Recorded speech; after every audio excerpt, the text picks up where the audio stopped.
New to homeschooling? Not sure where to start? This episode of Homeschool Broadcast is for you.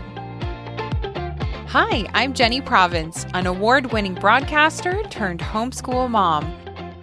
My mission is to give you motivation and confidence in your homeschool journey. Wow, what a week it has been. Lots of emotions and feelings. I wanted to do a quick mini episode today. I've been getting this feeling that many people are starting to homeschool this week for several reasons. First of all, I had a friend over and she was mentioning to me that her friend was starting to homeschool. And she said, my friend is really excited to start this journey, but she doesn't know where to start. And then as I've been spending too much time on social media, which I'm working on, but I've been in some of the homeschool Facebook groups and I've seen so many people posting, hey, I just pulled my kids out of public school. We are starting homeschooling. I don't know where to start. What do I do? If you are one of these people, I just want to say welcome. We are so excited to have you join the homeschool movement. It's exciting and it's liberating and it's empowering and it's so good for us and our kids. At first, it can feel a little lonely and confusing, but I want you to know that you're not alone and there has never been a better time to homeschool. There are thousands of families across the globe who are living this homeschool lifestyle. Plus, there are just so many options for curriculum and activities. There are just almost too many options and too many fun things to do in homeschool. You actually have to start saying no to things because there's just too much, which is a great problem to have. If you are feeling moved to homeschool your kids, I want you to know that you're feeling that way for a reason. And I don't want you to doubt yourself or second-guess your decision. The first thing I would recommend is to take this to the Lord in prayer. He is aware of you and your family, and you are not alone, and He cares about the education of your children. And so He's going to help you. He's going to co-parent and co-educate with you, and He's going to guide you every step of the way. The next thing I would say to do is make a list of things that you're excited about, or maybe things that you want to do that you couldn't do before you were homeschooling. And also, as I've mentioned in the past, write down your reasons why. Because sometimes if you start to doubt yourself and you start to forget why you're doing this homeschool thing, it's great to have it in writing so you can go back and see what really motivated you or prompted you to make this choice in the first place. The next thing I would recommend is to find some other homeschoolers in your area. You can start by going to parks or going to a co-op, but I think the easiest way is to just jump online, join some local Facebook groups for homeschoolers. There's a good chance there's a Facebook group in your community, and you can get on there, start making friends.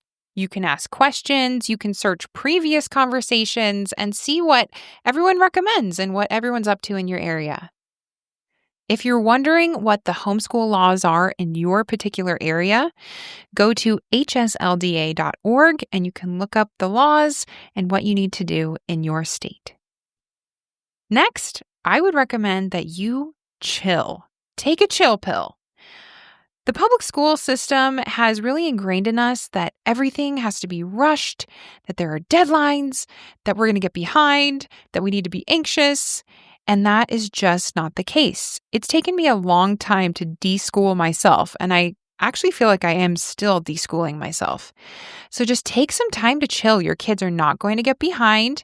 Get used to hanging out together and having fun and not having to rush and turn in homework and cram for tests and make it to school on time. Enjoy your freedom. Go on a family trip. Go on field trips. Go to the playgrounds that you're going to have mostly all to yourself. Spend time in nature. Play games. Play sports. Sleep in if you can. Enjoy slow mornings. And welcome to a wonderful life where you're not bound to your school district's calendar or a bell schedule. There's no need to worry about your kids right now getting behind or not learning enough. Just read a ton of books. Follow your interests. Get back to learning for fun and let your kids play, play, play. Play-based learning is the best. And after you have chilled out and deschooled yourself a little bit, I feel like then you can start to consider looking at curriculum. Don't feel like you have to buy an expensive curriculum. There are a lot of free options online, or you can create your own. I want you to know that you are qualified to do this. The voices in your head and perhaps even the voices in your community might try to convince you that you are not qualified to teach your own children. But I want you to know that that is a complete lie. You can do this. Kids are wired to learn. It's innate. You can't stop it. No one knows your kid or will love your kid as much as you do. You're the perfect person to teach them. And if you truly are intimidated about teaching your kids all the things, just know you don't have to do it all yourself. For example, you could teach them the subjects you love and then outsource the others. There are so many different ways to homeschool. Find what works best for your family. So I believe the best thing you can do is to create a safe haven, a place where you want to be in your home, where they love learning, where discovery becomes exciting and magical again. And most importantly, nurture your relationship with your kids. That comes before all else. And if you're looking for some additional guidance or ideas, there are some excellent books I would recommend you read or listen to. Go back to my episode number 4 and you'll hear some of my favorite books that helped me to get started homeschooling. One thing I'm learning is that parenting brings the most joyful joys, and it can be quite challenging. When things are hard, I've realized not to blame homeschool. It's not homeschool that's hard, it's parenting. And it would still be challenging even if your kids go away to school. If you haven't already, read Hold On to Your Kids by Gordon Neufeld and Gabor Mate. My husband and I have discussed that maybe in some situations, sending our kids to school might feel like a short-term fix, but for our particular children, it would cause long-term problems. And we're playing the long game here. We're not just trying to get kids into college. We're doing our best to get our kids into heaven. You know what I'm saying? So choose your hard. But in my experience, homeschooling has been a lot less stressful than sending my kids away and worrying about all the things that you have to worry about when they go away to school. All right, I'm going to wrap this up. I learned that this is not a mini episode and that I can talk about this forever, which is why I have a podcast show about homeschool. So I can talk about this forever. I'm quite passionate about homeschool.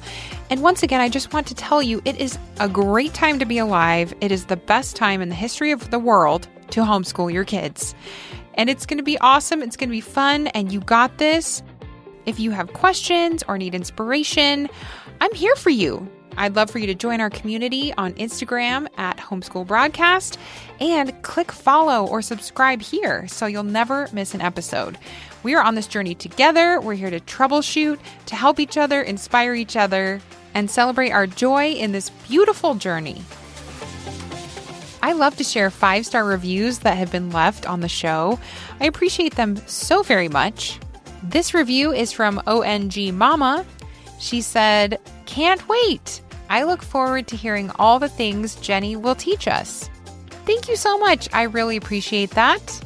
If you too would like to be featured on the podcast, leave a 5-star review and you could be next. Thanks for ditching school with me. This is Jenny Province signing off.